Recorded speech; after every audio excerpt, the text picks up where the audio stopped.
ભાઈઓ તથા બહેનો, કાલા વાલે પ્રભુને વાલા, આજે આપણે રામદેવજીની કથા કહેવાની છે. પણ આ કથા પૂરી સાંભળજો. તમને ઠીક લાગે તો આગળ લાઈવ કરજો. હા, રવિ સાઉન્ડ, ડીજે રવિ સાઉન્ડ યાત્રા, ગાયક ચાંગાવાળા ગણપતરામ બાપુ, પંચમુખી હનુમાન આશ્રમ. પણ કથા તમે પૂરી સાંભળજો. તમને ઠીક લાગે તો આગળ વધજો. પણ જાણવું જરૂરી, જોવું જરૂરી. હવે રામદેવજીની કથા. રામદેવજી કોણ હતા? રામદેવજીના માતા પિતા કોણ હતું? હનુમાનજીને ભગવાન કેવી રીતે મળ્યા? કઈક લોકો રામદેવજીની કથા બોલે કે હનુમાનજી ઘોડો લઈને દ્વારકા ગયા, કાશી વિશ્વનાથ ગયા.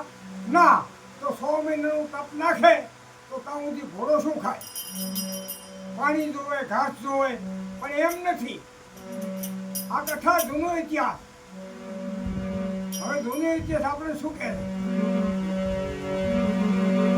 બોલો રામદેવજી મહારાજ.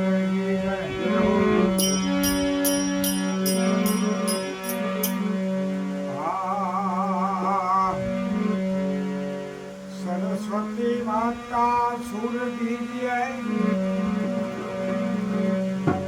ગણપતિ વિયોગના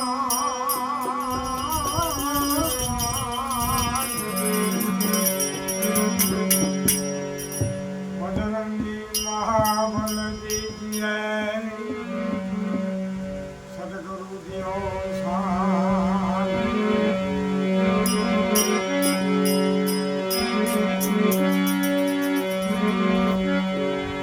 હનુમાન સ્વામી હારે રે જો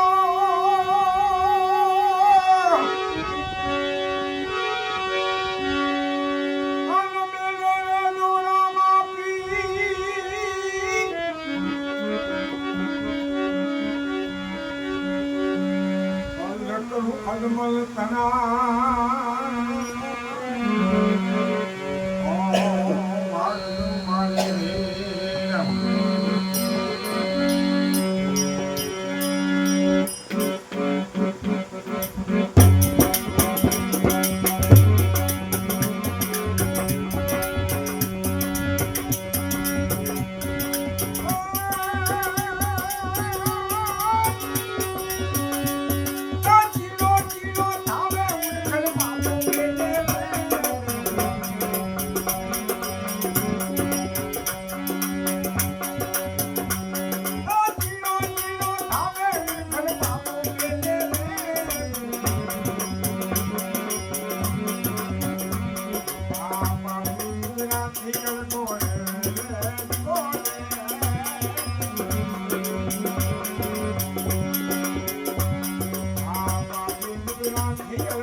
જ્યાં હવે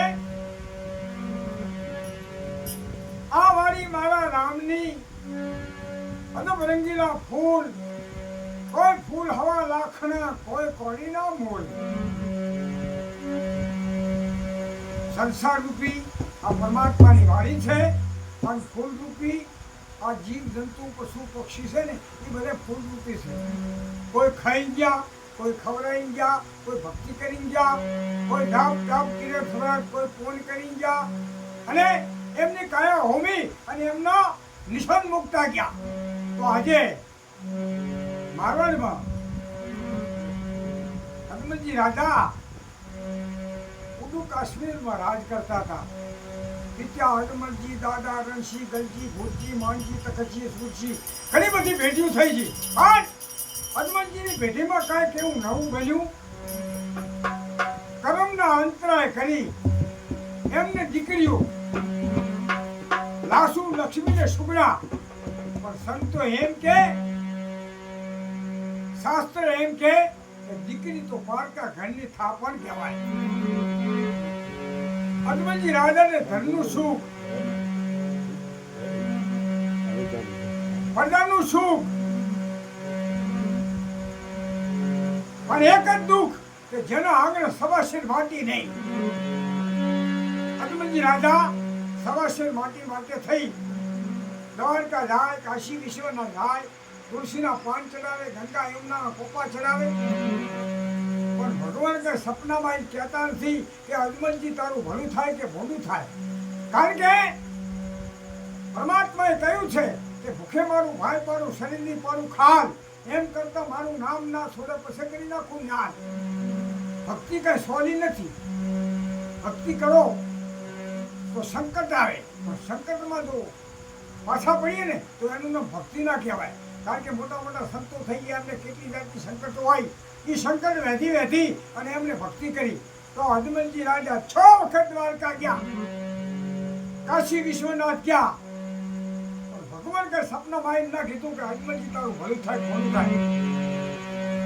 6થો ઓટો પૂરો કરી હનુમાનજી ઘેર આવે. એવામાં આકાશમાં વીજળી ચમકે છે,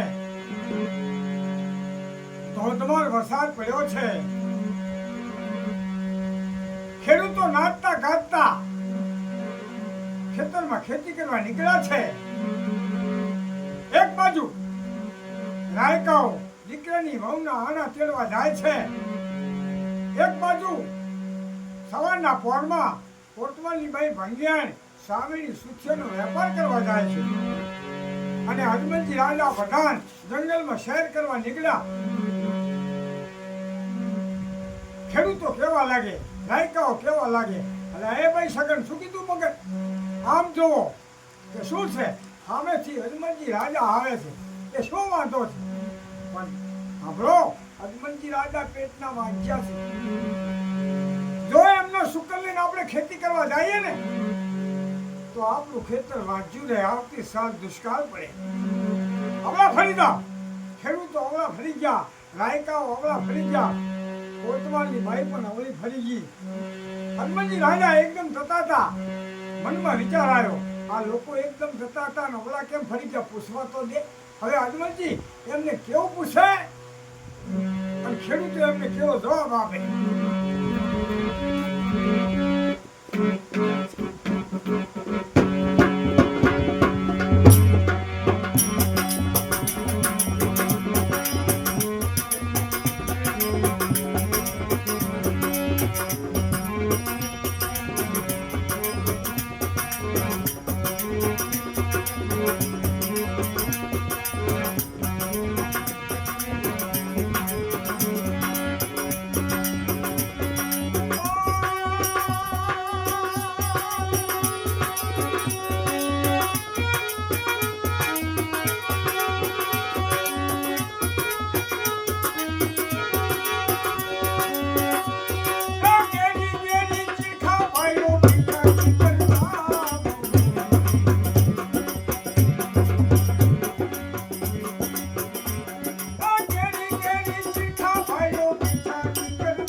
કેરી ચીરખા ભાઈડો પીછા કીકર જાઓ. ભાઈઓ, તમે તમારા મનમાં આ ગુણગુણ વાતો કરી અને કેમ અમે ફરી ગયા? આ વાતનો સાચો ભેદ બતાવી દો. હવે કે રાજાને એવું કહેવાય કે તમે વાંચ્યા છો? ના બાપુ, અમે તો ખેડૂતો ખેતરમાં ખેતી કરવા જઈએ. કોઈ વિધવાઓ ભૂલી ગયા હોય, કોઈ ચલમ ભૂલી ગયા હોય, કોઈ બાકસ ભૂલી ગયા હોય, માટે અમે વિચાર કરવા ઉભા રહ્યા. હનુમાનજી કે નહીં, સાચું બોલશો તો ઇનામ મળશે અને ખોટું બોલશો તો તમારી ચામડી તોડી નાખવામાં આવશે.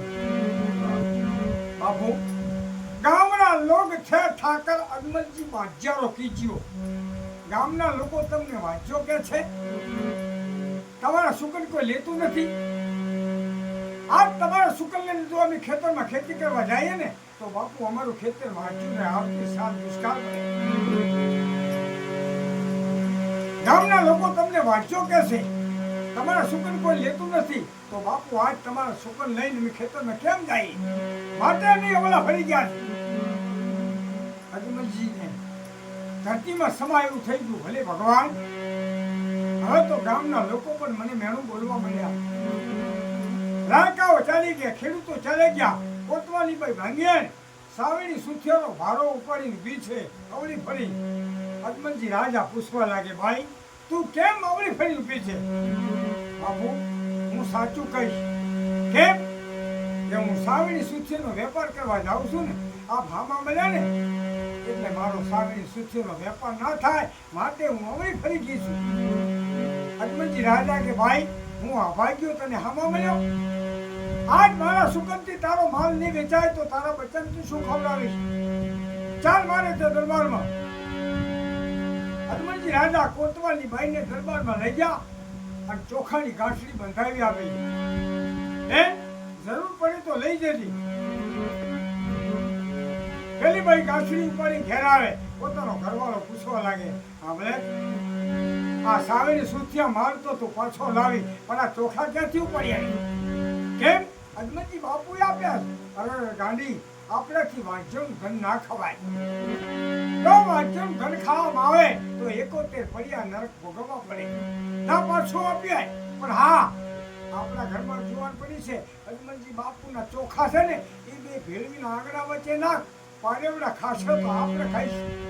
સંતો એમ કે, શાસ્ત્ર એમ કે એ સમય એવો હતો કે પંખીઓ પણ વાજ્યનું ધન ના ખાતા. એક કાણિયું કબૂતર એક ચોખ્ખો ખાઈ ગયું, એમાં એનું મસ્તક ખેડાઈ ગયું.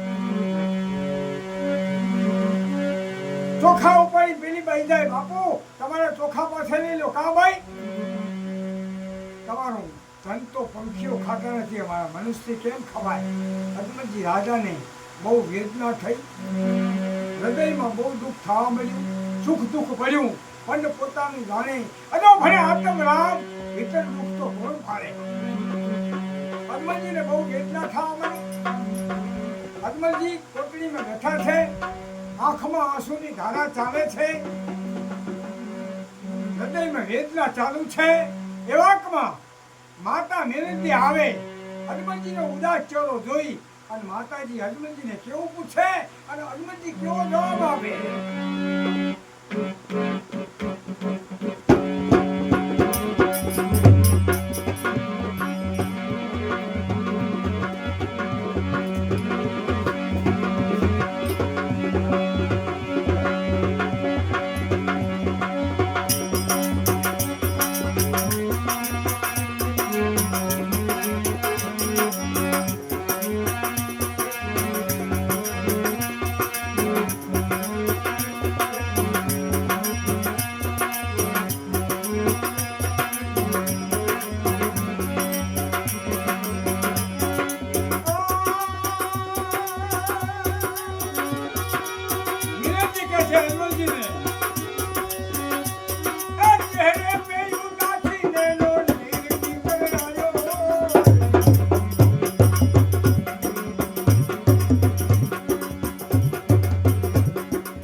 વિનાશ આજ તમારો ચહેરો ઉદાસ બની ગયો, તમારી આંખોમાં પાણી ભરાણું, આટલી બધી ઉદાસી.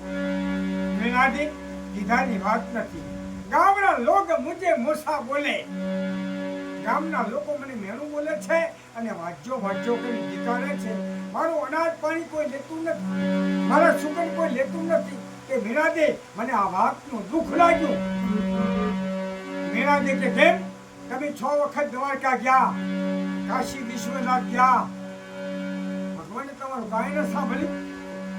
તમારા કરતા કર્મો બી ગાડી ભક્તની, એને ક્યાં ભક્તિ કરી હતી, પણ એના મનમાં એક વખત એવું થયું કે પ્રભુ બધા ભક્તોને ત્યાં તમે જમવા જાઓ છો તો મારી કર્મની ગાડીનો ખીચડો નહીં ખાઓ.